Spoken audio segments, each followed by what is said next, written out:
السلام عليكم ورحمة الله وبركاته. الحمد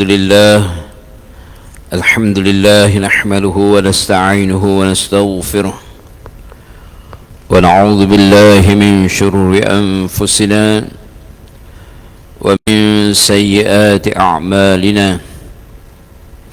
من يهده الله فلا مضل له ومن يضلل فلا هادي له. أشهد أن لا إله إلا الله وأشهد أن محمدا عبده ورسوله. قال الله تعالى في الكتاب العزيز: أعوذ بالله من الشيطان الرجيم. من ذا الذي يقرض الله قرضا حسنا فيضاعفه له وله أجر كريم. Ada tak siapa-siapa yang nak meminjamkan pinjaman kepada Allah dengan pinjaman yang baik, maka Allah akan melipat gandakan balasan pinjaman itu untuknya. Walahu ajrun karim, dan dia akan memperoleh pahala yang banyak. Surah Al-Hadid ayat yang ke-11. Yang dimuliakan Tuan Imam, Jawatan Kuasa Masjid, Muslimin, Muslimat, ibu-ibu, ayah-ayah dirahmati Allah sekalian. Alhamdulillah, pertama dan selama-lamanya kita panjatkan kesyukuran kepada Allah kerana pada pagi ini Allah izinkan kita untuk sama-sama menghadirkan diri untuk melaksanakan satu sunnah Nabi SAW yang sangat-sangat besar pahala dan ganjarannya, iaitulah menunaikan solat subuh secara berjemaah. Bagaimana dalam satu hadis Nabi SAW beritahu dua solat yang sangat berat bagi orang munafik, iaitulah solat isyak berjemaah dan solat subuh berjemaah.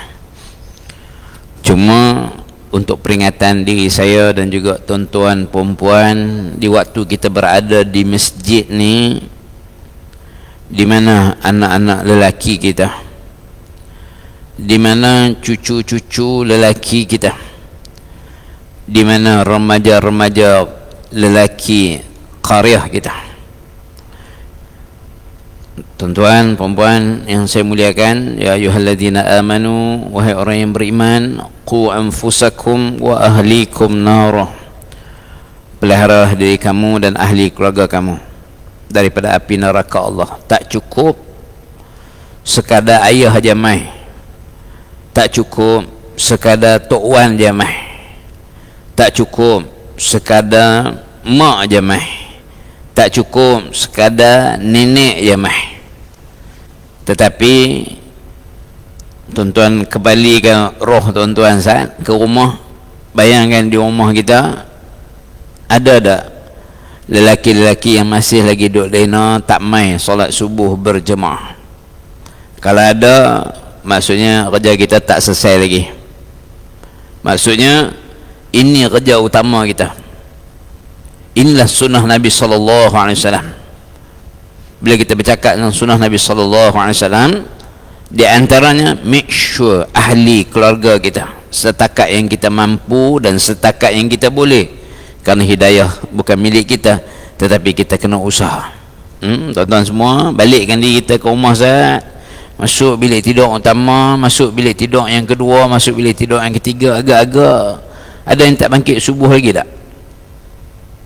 Dan inilah kerja kita. Saya nak ulang sekali lagi, bukan sekadar kita berslogan, bukan sekadar kita tempik kita nak Islam. Ini benda yang paling pokok, paling asas. Make sure ahli keluarga kita, pastikan anak cucu kita solat, terutama solat subuh untuk lelaki-lelakinya berjemaah, insya-Allah. Tuan-tuan perempuan yang saya muliakan, pertamanya seperti biasa, marilah kita ikhlaskan sungguh-sungguh hati kita.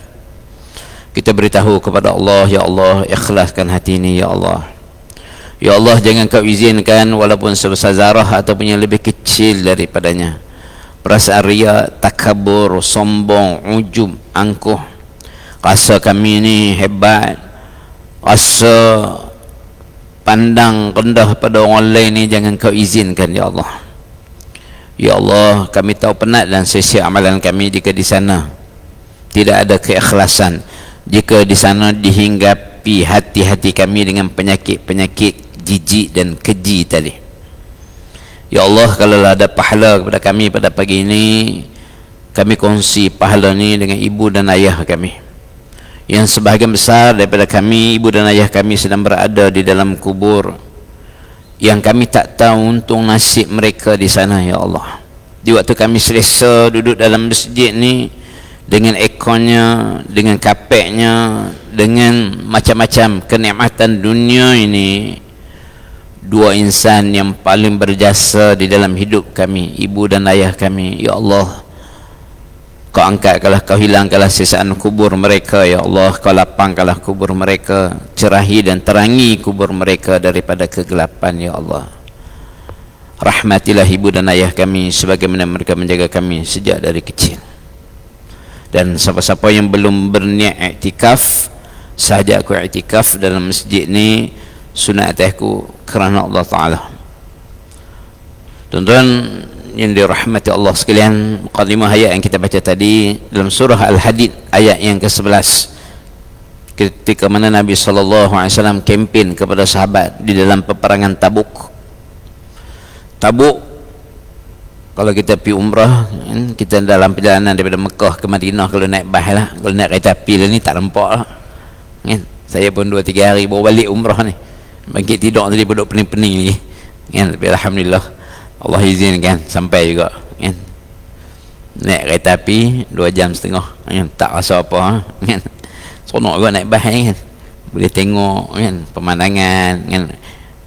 Biasanya kalau saya buat jemaah ni naik bas, kira daripada pi sampailah ke Mekah tu, daripada Madinah sampai ke Mekah tu sempatlah habis, kan, beberapa siri sahabat-sahabat Nabi SAW. Sampai nak buat umrah penat, cakap banyak. Tapi kalau kita dari Mekah ke Madinah ni, kita nampak salah satu tempat Tabuk, peperangan Tabuk, yang mana Nabi SAW satu-satunya peperangan yang Nabi habaq kat sahabat nak pergi ke mana. Jarak dia taklah jauh sangat, dekat ya, 650 km lebih kurang daripada Madinah. Sini pi mana, Pekan Sungai Petani kot lah. Dah, sini pi nu Johor Bahru nu, kan? Sahabat waktu tu tuan-tuan bukan ada terak askar ke, tak ada, kan? Nabi sendiri pun seekor unta share dengan 2 orang, dengan Sayyidina Ali dan juga seorang lagi sahabat, kongsi kong, kan?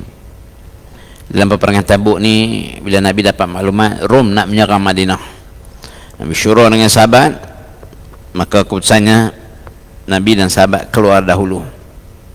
Waktu tu musim kering, waktu tu buah-buah kurma duk bergayut di pohon-pohon kurma, tetapi tak masak lagi.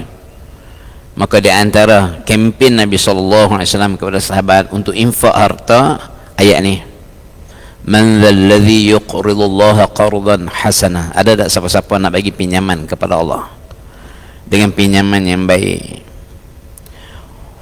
fayudha'ifahu lahu wa lahu ajrun karim, dan ganjaran dia Allah akan melipat gandakan balasan pinjaman dia tu. Hak dia bagi tu confirm, Allah yang janji gandaan balasan dia.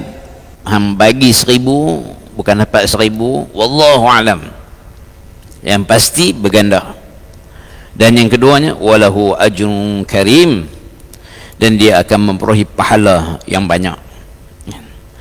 Mudah-mudahan tuan-tuan muqaddimah ayat ni memberikan semangat kepada kita untuk sentiasa menginfakkan harta kita, bersedekah. Sebab ada orang yang Allah murka dekat dia, kita ni tak tahu tuan-tuan. Sebab tu inilah Imam Hasan Al-Basri, kan, sebut di antara rahsia zuhud aku, dan juga seorang sahabat Nabi SAW juga sebut perkataan yang sama. Kita ni tuan-tuan tak tahu, yang kita duk main ni, kan, Allah redha atau Allah murka kat kita. Allah pandang kita dengan pandangan rahmat, atau sebenarnya Allah sedang memurkai kita. Mungkin ada dosa kita yang kita tak sedar yang kita buat, tetapi apabila manusia dia sedekah. Allah nak murka ni, Allah tak jadi kerana sedekah. Inilah hebatnya sedekah. Jadi saya kempen dari saya dan tuan-tuan, setiap hari jangan terlepas untuk bersedekah, kerana mungkin hari ini adalah hari yang terakhir kita hidup. Walaupun esok tahun baru, kan? Masuk tahun baru ni satu je nak abang, iaitulah hari-hari untuk orang usung kita ke kubur makin dekat. Mudah-mudahan tuan-tuan kalau boleh hafal ayat ni bagus. Surah Al-Hadid ayat yang ke-11, untuk kita kempen diri kita bagaimana Nabi kempen pada sahabat untuk infak harta. Hak peristiwa persiapan ke Tabuk inilah yang Sayyidina Abu Bakar bagi banyak mana? Semua harta Sayyidina Abu Bakar. Omar bagi separuh. Sayyidina Osman, subhanallah, Sayyidina Osman mula bawa mai 1,000 dinar bawa keluar pada poket ni, bagi dekat Nabi. Nabi tengok, Nabi belek, banyak tu 1,000 dinar tu. Dalam riwayat Abdul Rahman bin Samurah. Tak cukup dengan tu, Sayyidina Osman balik lagi, ambil lagi 7 uqiyah emas, 700 uqiyah emas. Satu uqiyah emas ni dia lagi besar daripada 1 dinar. Tak cukup lagi, dalam riwayat Huzaifah, Sayyidina Osman ambil lagi 10,000 dinar. Tak cukup lagi bila Nabi dikempen dengan ayat ni, ya Rasulullah, aku bagi 100 ekor unta. Seekor unta ni kalau zaman tu tuan-tuan, hari ni macam sebiji emas lah. 100 ekor unta. Nabi kempen lagi, ya Rasulullah 200. Sampai last kali 960 ekor unta, top up dengan 40 ekor kuda. 1,000 tunggangan diberikan oleh Sayyidina Osman bin Affan radhiyallahu anhu. Siapa dia Sayyidina Osman? Tuan-tuan kena cerita dekat anak-anak kita. Tuan-tuan, makcik-makcik nak balik kena cerita dekat cucu-cucu kita. Siapa dia Sayyidina Osman? Satu-satunya manusia atas muka bumi ni yang berkahwin dengan 2 orang anak Nabi, bukan serentak lah. Mula-mula dengan Ruqayyah bin Muhammad binti Muhammad, lepas tu dengan Ummu Kalsum binti Muhammad. Satu-satunya manusia atas muka bumi ni. Sayyidina Osman ni siapa? Yang Nabi habaq, umat aku yang paling pemalu. Bukan namanya leha no, makcik no. Bukan namanya Tijah, tapi namanya Osman bin Affan radhiyallahu anhu, seorang lelaki. Sehingga dalam satu hadis Bukhari, Nabi duduk dalam rumah, waktu tu terselak kain Nabi ni, nampak betih Nabi. Tiba-tiba ada orang ketuk pintu nak masuk. Siapa? Abu Bakar. Nabi izinkan masuk. Nabi tak tutup kaki Nabi ni, duduk saat dengar orang ketuk yang kedua. Siapa dia? Umar. Masuk. Nabi tak selak, Nabi tak tutup. Aisyah duduk perhati tengok. Tiba ketuk pula yang ketiga. Siapa dia? Osman. Terus Nabi bangkit, Nabi rapikan pakaian Nabi. Lepas tu baru Nabi izinkan Osman masuk. Bila berbincang Abu Bakar, Umar, Osman dengan Nabi, habis semua, balik semua, Aisyah tanya dekat Nabi, ya Rasulullah, tadi ayah aku masuk, tuan tak tutup pun kain yang terselak tadi. Umar masuk pun sama juga. Tetapi pasal apa bila Osman masuk, cepat-cepat tuan bukan sekadar ni, bangkit, duduk, merapikan pakaian. Nabi kata, bagaimana mungkin aku tidak malu dengan seorang lelaki yang malaikat pun malu dekat dia. Siapa dia? Osman bin Affan radhiyallahu anhu. Sayyidina Osman, sahabat yang sangat kaya. Sehingga hari ini tuan-tuan, saya baca satu artikel, kerajaan Saudi terpaksa buka satu akaun bank atas nama Osman bin Affan untuk memasukkan harta-harta, keuntungan wakaf tanah-tanah Sayyidina Osman yang diambil, yang dibawa hotel dan sebagainya, dengan tak kurang setahun 50 juta rial. Dan duit ni diguna untuk bantu orang miskin, untuk bantu anak yatim. Ni hebatnya sahabat bersedekah. Tapi Sayyidina Osman bin Affan, seperti mana kita tahu, akhirnya dia syahid, dibunuh dengan satu pembunuhan yang sangat-sangat tragis. Dan bermulalah episod fitnah pecah belah sampailah ke hari ini, bermula pada zaman Sayyidina Uthman bin Affan, yang semua tu bermula daripada sekok manusia yang bernama Abdullah bin Sabah. Ini munafik besar. Daripada dialah lahirnya Syiah, daripada dialah lahirnya puak-puak Khawarij, kan? Tuan-tuan, perempuan yang saya muliakan, sekali lagi ayat ni nak abang jangan kita rasa sayang yang kata kita. Bagi mudah-mudahan Allah akan lipat gandakan balik. Satu, yang kedua, walahu ajrun karim, dia akan memperolehi pahala yang banyak. InsyaAllah pada pagi ni tuan-tuan, kita akan sambung lagi kuliah kita. Kita masih lagi membicarakan mukadimah lagi tentang peperangan Badar Al-Kubra. Peperangan Badar Al-Kubra. Seperti mana kita sebut tuan-tuan, dalam peperangan Badar ni asalnya Nabi keluar bukan nak berperang pun. Nabi SAW nak tahan kafilah dagang yang dibawa, hartanya yang dibawa oleh Abu Sufyan, lalu kok highway Madinah daripada Mekah nak pergi ke Syam. Nego 40 orang yang kawal kereta-kereta ni, barang-barang ni milik siapa? Milik pembesar-pembesar Quraisy. So dikelolakan oleh Abu Sufyan. 1000 ekor unta. Masa nak pergi terlepas, tujuan Nabi nak tahan ni, Nabi nak ambil pasal masa hijrah. Peperangan Badar berlaku tahun 2 hijrah. Masa hijrah, sahabat-sahabat ramai yang hijrah saling sepinggang. Kota-kota ditinggalkan di Mekah, pokok Quraisy ambil. Hak tu yang Nabi nak ambil balik, kan? Walaupun orientalis kata Nabi menyamun, dah Nabi nak ambil balik. Masa pi terlepas, masa balik tu 1000 ekor tentera, 1000 ekor unta, yang mana nilai yang disebut dalam kitab Ar-Rahiqul Makhtum ni, nilai yang dibawa tu lebih kurang 50,000 dinar emas. 50,000 dinar emas. Tuan-tuan darablah dengan 1,200 ringgit. Satu dinar darat lebih kurang 1,200 ringgit. Tuan-tuan daratlah dengan 50,000, berapa puluh juta, kan? Tuan-tuan perempuan yang saya muliakan, Nabi kempen sahabat. Ada sahabat nak ikut, jom. Nabi tak wajib sahabat. Sebab tu ada sahabat yang pergi, ada sahabat yang tak pergi. Yang pergi ada beberapa riwayat, ada kata 313, ada kata 314, ada kata 317. Tak apalah, kita ambil 313 yang biasa kita duk dengar.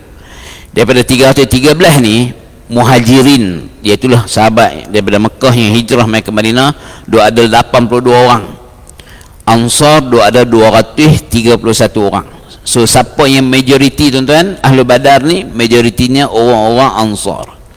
Istimewanya sahabat Ansar ni, saya suka nak mengulangi, istimewanya tentera Badar ni, saya suka nak mengulangi dari sudut afdal, keutamaan sahabat.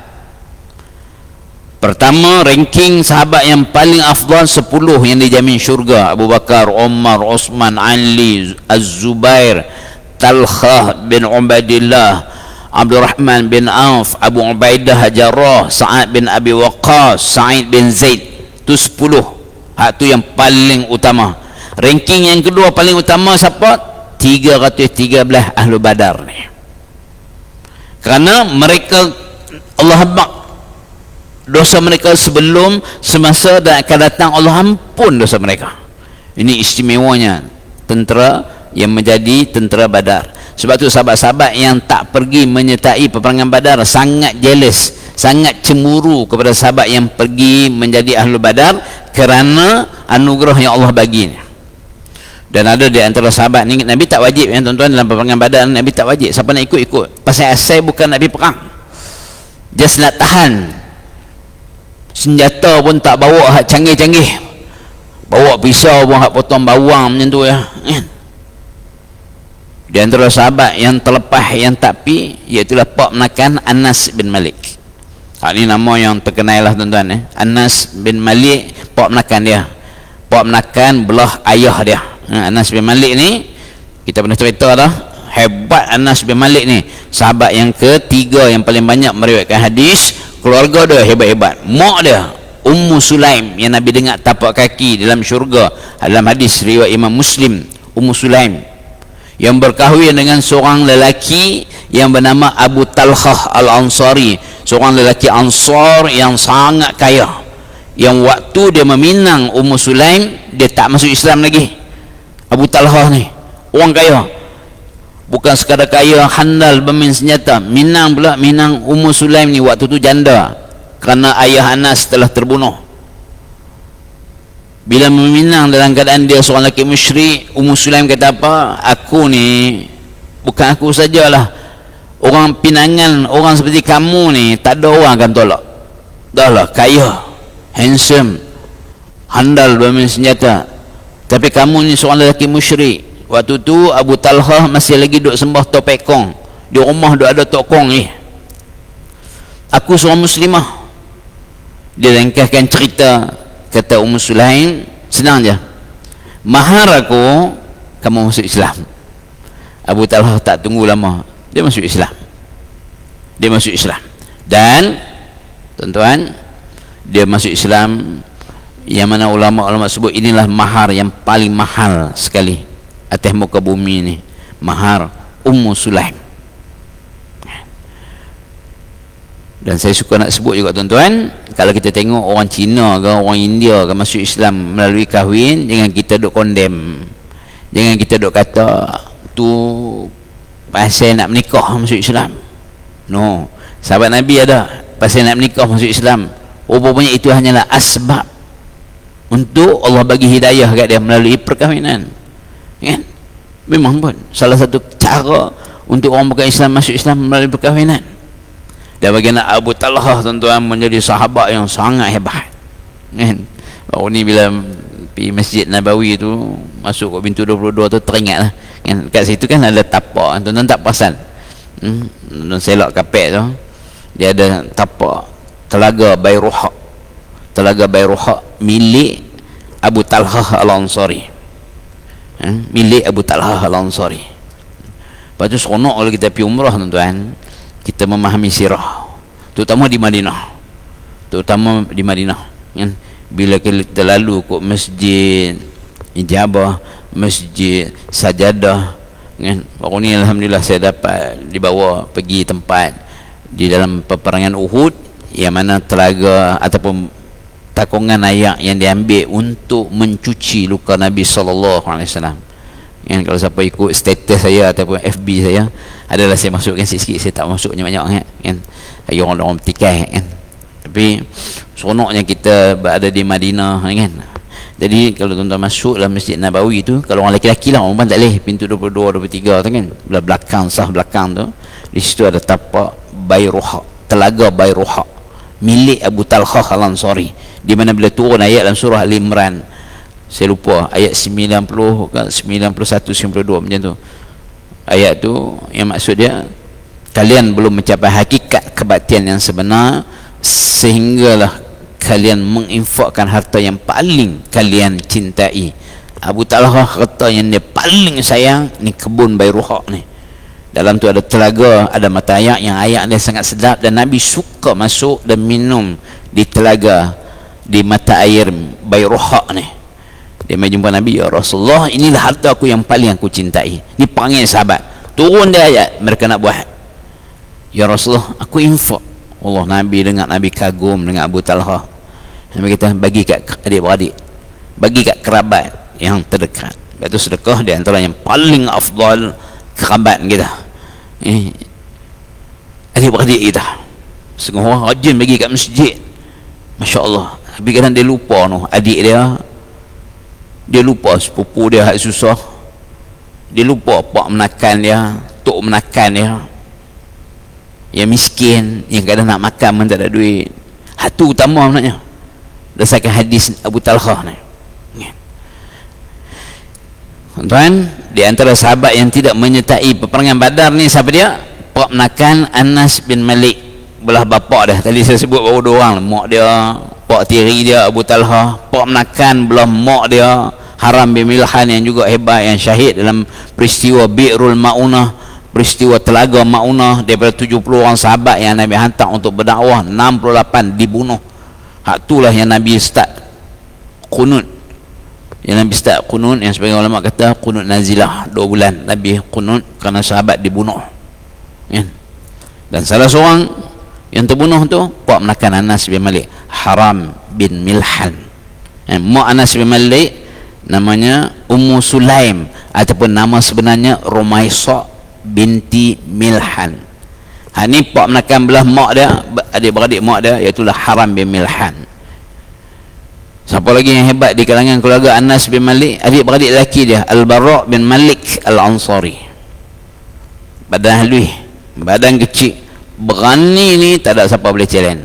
Sehingga Omar kata, kalaulah Al-Bara' berada dalam pasukan tentera, jangan lantik dia jadi panglima perang, kerana aku bimbang keberanian dia yang luar biasa akan menghuru-harakan pasukan tentera Islam. Sangat berani. Kita dah cerita dah dulu tuan-tuan, kemuncak dia dalam peperangan Yamamah, sehingga dia sanggup untuk dilontar dia masuk dalam kubu Musailamah. Seorang-seorang dia lempak masuk. Waktu tu tentera Islam tak boleh nak pecah benteng kubu Musailamah. Ni Al-Bara' bin Malik Al-Ansari ni, adik-beradik Anas bin Malik lah, dia sanggup tawar, lempak aku. Dan lempak, dan dia berjaya membuka pintu daripada dalam. Akhirnya tentera Islam berjaya membunuh termasuk Musailamah Al-Kadzab. Siapa lagi tuan-tuan? Adik-beradik Anas bin Malik yang hebat. Pak menakan belah bapak dia. Tadi pak menakan belah mak, Haram bin Milhan. Pak menakan belah bapak dia. Siapa dia? Anas bin Nadhar. Anas bin Nadhar di antara sahabat yang tak sempat sertai peperangan Badar. Bila baru ni saya bagi kuliah di Medan Uhud tu, ceramah kat jemaah. Bila sebut Anas bin Nadhar ni, hati ni sebab asa. Kan? Bila dia Nabi balik daripada peperangan Badar ni, Nabi balik daripada peperangan Badar, dia mai jumpa Nabi, ya Rasulullah, aku minta maaf ya Rasulullah, aku tak sempat, aku tak dan nak sertai peperangan Badar ni. Tetapi ya Rasulullah, kalaulah ada lagi peperangan selepas ni, Tuhan akan tengok bagaimana aku akan berperang. Ini janji siapa? Janji pak menakan Anas bin Malik, namanya Anas bin Nadhar radhiyallahu anhu. Dan dia buktikan lepas perang Badar yang kita duk syarah ni, tahun 2 Hijrah berlakunya peperangan Uhud tahun 3 Hijrah. Di antara tujuan peperangan Uhud ni, Quraisy nak balas dendam bab kalah dalam peperangan Badar. Bagaimana dalam peperangan ni kita dah cerita dah secara ringkas. Mulanya tentera Islam menang. Tentera pemanah yang Nabi letak 50 orang di atas Jabal Rumats tu, bila duk tengok sahabat bawah duk kutip harta ghanimah ni, daripada 50, 40 orang turun, tinggal 10. Walhal Nabi pesan dalam riwayat Imam Bukhari, Nabi pesan kepada tentera pemanah, menang kalah jangan turun hatta kalian melihat kami disambar oleh burung sekalipun, jangan turun. Kenapa tuan-tuan? Yang kata Nabi bijak, panglima perang yang atur strategi. Di situlah satu-satunya lorong yang Quraisy boleh attack tentera Islam daripada belakang. Beberapa kali sebelum tu Khalid cuba nak masuk ke situ, tapi tentera panah duk panah berunduk. Sehingga bila turun je 40, waktu tu tentera Islam dah menang dah round pertama. Khalid dah nak belah lah. Waktu tu dia belum masuk Islam. Dia tengok je di atas bukit pemanah ni tinggal sikit, tinggal lebih kurang 10 orang yang diketuai oleh sahabat besar Abdullah bin Jubair Al-Ansari radhiyallahu anhu. Dia pun nampak ni peluang. Dia pusing ke belakang, serang 10 orang ni. 10 ni syahid. Dan bila 10, bila tentera pemanah ni dah habis, waktu tu ruang jalan untuk Quraisy attack tentera Islam daripada belakang terbentang, terbuka luas. Maka mereka serbu daripada belakang. Waktu itulah tentera Islam dalam keadaan berceramuk. Depan duk mai, belakang duk mai. Dan kemuncaknya apa tuan-tuan? Kemuncaknya jasad Nabi SAW.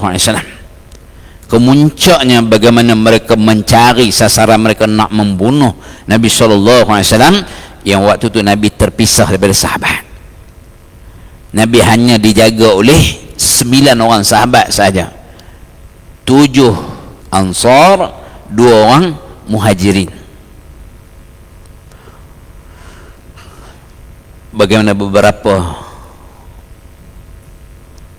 tentera Quraisy yang berjaya melukai kekasih kita sallallahu alaihi wasallam, Ibnu Qami'ah, dia tetak bau Nabi sallallahu alaihi wasallam kan. Walaupun Nabi pakai baju besi tuan-tuan, tetakan dia ni Ibnu Qami'ah ni sebulan Nabi menderita sakit. Ibnu Qami'ah inilah yang membunuh Mus'ab bin Umair, pemegang bendera tentera Islam. Dia cantah tangan kanan putih, dia cantah tangan kiri Mus'ab bin Umair putih, dan dia tetak dan syahid. Mus'ab bin Umair jatuh. Bila Mus'ab bin Umair jatuh ni kan tuan-tuan, pipi sebelah atas tanah, pipi sebelah nampak mirip seperti warna wajah Nabi SAW. Ibnu Qami'ah terus menjerit, Muhammad telah terbunuh. Hak tu yang cerita berita tersebar bahawa Rasulullah SAW terbunuh oleh Ibnu Qami'ah. Utbah bin Abi Waqqas, seorang lagi tentera Quraisy, adik-beradik pada Sa'ad bin Abi Waqqas, dia rimbat dengan batu ke arah wajah Nabi SAW, terkoyak dari Nabi kan. Pecah, patah gigi Nabi. Ulama-ulama sebut bukan gigi depan, gigi belakang. Kalau gigi depan ni dia mencacatkan wajah Nabi SAW, gigi belakang. Abdullah bin Syihab, seorang lagi tentera Quraisy ganah, dia rimbah. Ibnu Qami'ah tadi tuan-tuan, dia pukul Nabi ni kat muka sehingga besi, topi besi yang Nabi pakai ni, besi tertikam di pipi kanan dan di pipi kiri Nabi SAW kan. Kesian kat Nabi kan. Sebab tu kalau di Uhud ni kan tuan-tuan, kalau pergi umrah ziarah medan Uhud, patutnya kita menangis, tapi malangnya jemaah khususnya orang Melayu kan, dia bagi-bagi salam, baca doa buat kat makam syuhada, lepas tu dia duduk nampak biji tasbih, nampak buah kurma duduk meniaga kat situ kan. Kata saya punya standard saya, SOP saya, jemaah kena menangis. Bukan kita saja-saja paksa apa menangis, kita kena buat bagi menangis. Menangis adalah arti kata untuk rasa sayang kepada Rasulullah SAW di bumi Uhud. Waktu berceramuk itulah tuan-tuan, ni pak menakan Anas bin Malik ni, Anas bin Nadhar. Dia tengok ni, dia dah janji dengan Nabi, tuan-tuan akan tengok macam mana saya akan berperang. Dan dia buktikan di dalam peperangan Uhud. Seorang-seorang dia cabut pedang, musuh duk main ratusan, dia rempuh musuh seorang-seorang dia. Dalam napi tu dia berselisih dengan Sa'ad bin Mu'az. Dia kata kepada Sa'ad bin Mu'az, wahai Sa'ad, ya Abu Amir, aku tercium bau syurga di Uhud ni. Lepas pada tu dia serbu musuh seorang-seorang dia. Kata Sa'ad bin Mu'az, aku tengok bagaimana yang kata Anas bin Nadhar ni, dia serbu musuh punya berani, aku sendiri tak mampu nak buat macam mana dia buat. Padahal Sa'ad bin Mu'az ni bukan calon-calon manusia kan. Kita dah cerita dah, hari dia syahid, Jibril menghabaq dekat Nabi, arasy Allah bergegar kerana syahidnya Sa'ad bin Mu'az yang sangat berani. Dia tengok Anas bin Nadhar ni di dalam peperangan Uhud, dia kata aku tak mampu nak buat macam mana dia buat kan? Bagaimana jasad sahabat-sahabat syahid dalam peperangan Uhud, ada satu jasad yang siapa pun tak kenal, hancur, muka, kaki, badan kena tetok, kena tikam. Yang cam hanyalah daripada jari dia, tu pun daripada adik dia. Jasad tu milik Anas bin Nadhar. Siapa dia? Pak menakan Anas bin Malik. Sorry nak cerita Badar lebih Uhud. Sorry lah. Bawa balik pada umrah memang macam ni lalu. Tuan-tuan perempuan yang saya muliakan, maka tentera Islam berjaya dibentuk 313.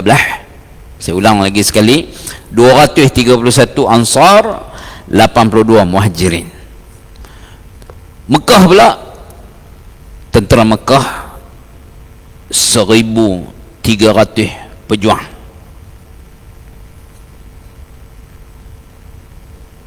Bagaimana kuliah kita terakhir tuan-tuan, kita cerita bila tentera Mekah ni nak bergerak ke Badar ni, ya,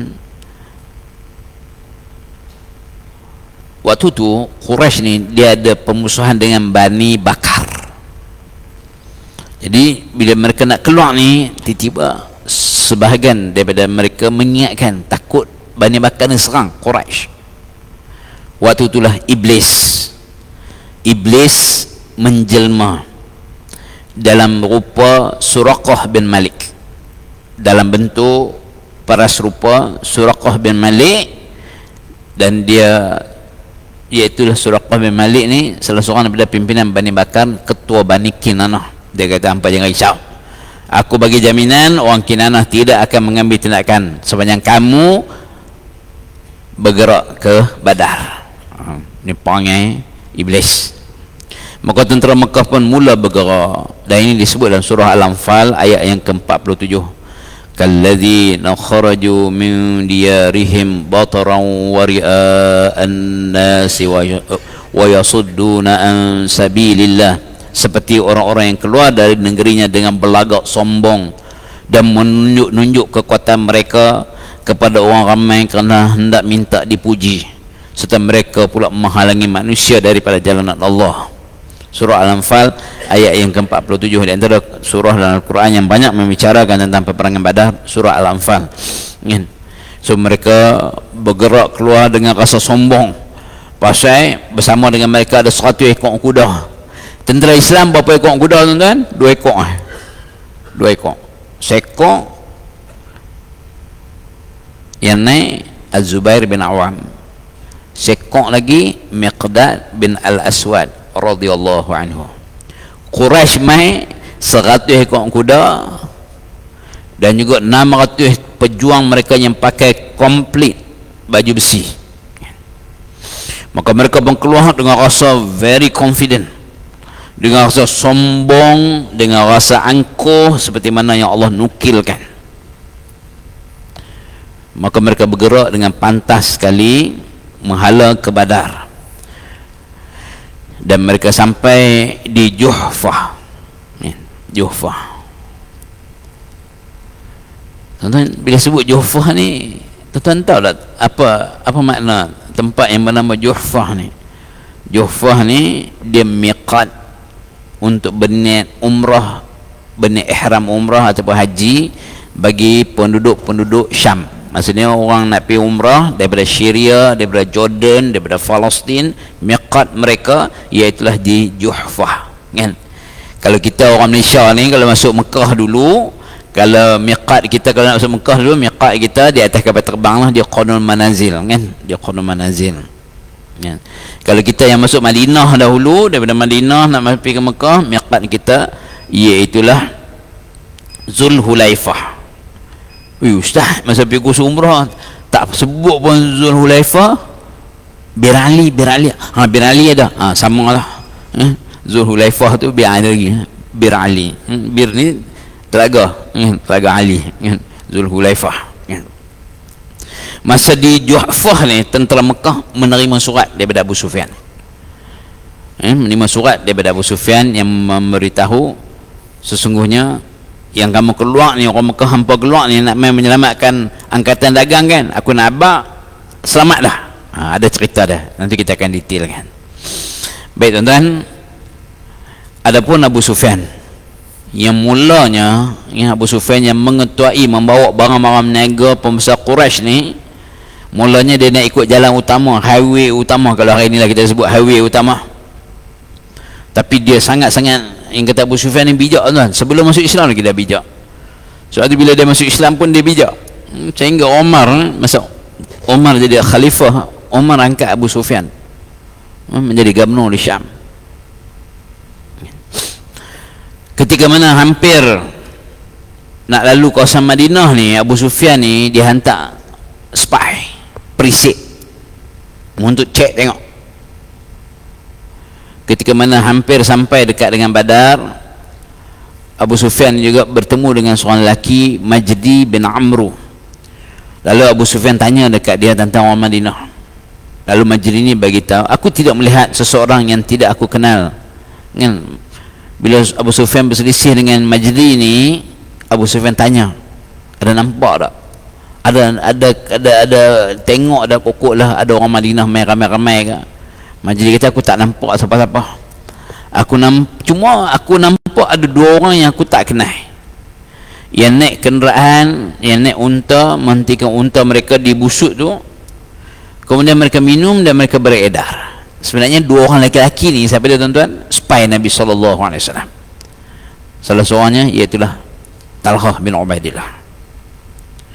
Abu Sufyan bila dapat maklumat macam tu, dia terus pergi kat tempat unta hak sahabat 2 orang berhenti. Dia pergi, dia tengok, dia tinjau tempat yang dia berhenti. Tentang agak-agak Abu Sufyan nak cari apa? Abu Sufyan nak tengok ada tak tai unta. Ni yang Piramli buat keluar filem tai unta orang kan. Abu Sufyan pergi cari, dia nak tengok, nak cari ada tak kesan tai unta. Tengok-tengok ada. Lalu dia ambil kayu, dia kuih kacau tai unta tu. Dia kuih, lalu dia nampak dalam tai unta tu ada biji-biji buah tamar, buah kurma. Maka Abu Sufyan tahu itu unta orang Madinah. Itu peperangan zaman tu tuan-tuan. Kita lah ni pergi kacau tai lembu tak ada apa tuan. Tak boleh detect tai lembu rumput kan. Tu pun dia campur dengan gandum apa semua kan. Ni zaman tu, zaman ni tuan-tuan, nak tahu dia ni mai mana-mana picek unta dia, tai unta dia, kacau-kacau. Sebab tidak ada tempat lain yang bagi unta makan kurma melainkan Madinah, kerana Madinah kaya dengan buah kurma. Bila dia goi-goi tengok-tengok unta, terus dia kata, demi Allah, ini makanan binatang penduduk Yathrib. Waktu tu Madinah dipanggil Yathrib. Yathrib makna dia tak comel tuan.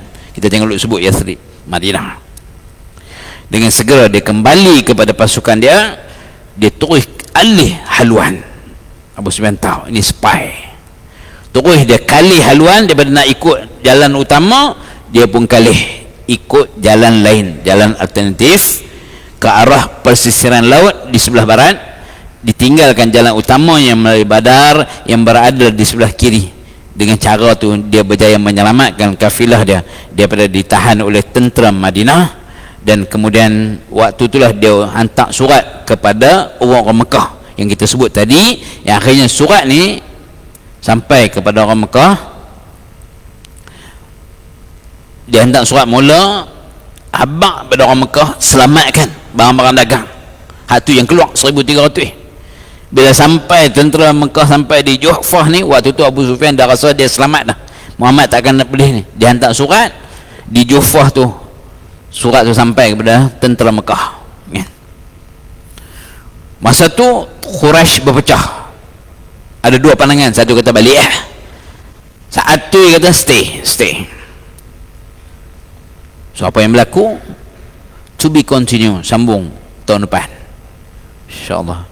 Sorry mukadimah panjang jadi saya dekat tu ya dulu tuan-tuan mudah-mudahan kan tuan-tuan pun nak balik makan ubat kencing manis, darah tinggi dan sebagainya kan, buat cerah lah, syuruk lah kan. Jadi saya rasa dekat tu dulu tuan-tuan, insyaAllah. Ada ke kita kuliah kita doktor bulan 1? Ada bulan 1 ada tahun depan ada? Ada no? Saya pun lupa lah kan. InsyaAllah kalau ada muka saya dekat poster tu adalah kuliah kita kan. InsyaAllah kita akan sambung apa yang berlaku bila Quraisy dapat surat daripada Abu Sufyan kata tak payah mai, everything okay. Tapi waktu tu tentera Islam berpecah, tentera Quraisy berpecah 2. Ada satu kata balik satu lagi no. Yang satu lagi ni tuan-tuan yang kata no ni, yang tak mau balik ni, dikepalai oleh Fir'aun abad ini, iaitulah Abu Jahal. InsyaAllah nanti kita akan sambung bulan depan. Wallahu alam. Saya minta ampun, minta maaf banyak-banyak. Mudah-mudahan apa yang kita kongsi pada pagi ini ada manfaatnya untuk diri saya dan juga untuk tuan-tuan, perempuan yang saya muliakan, lagi saya kasihi. Wallahu a'lam. A'udzubillahi minasyaitonirrajim. Bismillahirrahmanirrahim. Alhamdulillahirabbil alamin. Allahumma shalli ala sayyidina Muhammad wa ala ali sayyidina Muhammad. Allahumma inna na'udzubika min an nusyrika bika syai'an la na'lamuhu wa nastaghfiruka lima la na'lamuhu. أعوذ بكلمات الله التامات من شر ما خلق. ربنا آتنا في الدنيا حسنة وفي الآخرة حسنة وقنا عذاب النار. وصلى الله على سيدنا محمد وعلى آله وصحبه وسلم والحمد لله رب العالمين. سبحانك اللهم وبحمدك أشهد أن لا إله إلا أنت أستغفرك وأتوب إليك. السلام عليكم ورحمة الله وبركاته.